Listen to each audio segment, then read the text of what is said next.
भीषण गर्मी में पंखा वाला भैया ने बलिया में कर दिया कमाल। न राजनीति न प्रचार, बस सेवा का जज्बा। बलिया में रोहित सिंह ने मुफ्त में बांटे हजारों पंखे। ना कोई फोटो शूट ना भाषणबाजी। 40 डिग्री की धूप में पंखा लेकर चल पड़ा यह नौजवान। हजारों के चेहरे पर आया ठंडी मुस्कान।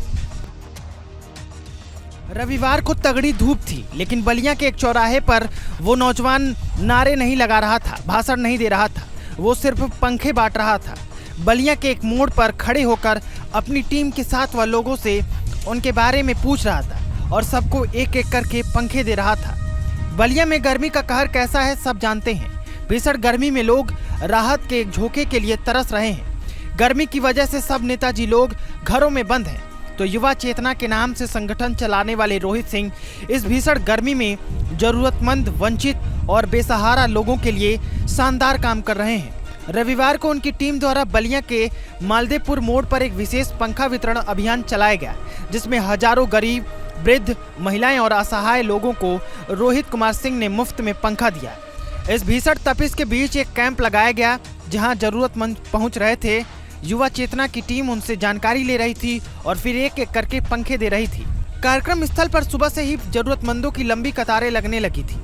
लोगों के चेहरे पर गर्मी और थकान तो थी, लेकिन उम्मीद की एक चमक भी साफ दिख रही थी। शायद यह भरोसा कि कोई उनके बारे में भी सोच रहा है, उनकी तकलीफ को भी महसूस कर रहा है। युवा चेतना के कई मेंबर रोहित सिंह के साथ लोगों से बातचीत कर रहे थे और एक एक के हिसाब से सबको छत पर लगाने वाला सीलिंग फैन दे रहे थे। रोहित कुमार सिंह ने इस कार्यक्रम में कहा कि हम बिना किसी राजनीतिक स्वार्थ, पद या लाभ की चाह के सिर्फ समाज निर्माण के लिए समर्पित हैं। गरीबी उन्मूलन सिर्फ सरकारों की जिम्मेदारी नहीं है, बल्कि यह एक सामूहिक प्रयास है जिसमें समाज के हर तबके को भागीदारी बनना होगा।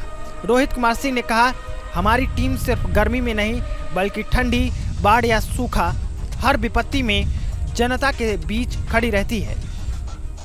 बलिया के मालदेपुर मोड़ पे हजारों वंचितों, गरीबों और बेसहारा लोगों के बीच गर्मी के भीषण प्रकोप के क्रम में युवा चेतना के द्वारा पंखा का वितरण किया गया है, सीलिंग फैन का। हमारा प्रयास है समाज में अंतिम व्यक्ति को मुख्य धारा से जोड़ना। हम समाज में समता और समानता की स्थापना चाहते हैं। हम समाज में बराबरी चाहते हैं। देश की यशस्वी सरकार लगातार गरीब वर्ग को मुख्य धारा में लाने का प्रयास कर रही है। प्रधानमंत्री नरेंद्र मोदी जी के कार्यों से प्रेरणा लेकर देश के प्रत्येक नागरिक को अपने व्यक्तिगत क्षमता के आधार पर समाज निर्माण के लिए, राष्ट्र निर्माण के लिए आगे आना चाहिए। सेवा परमो धर्मः।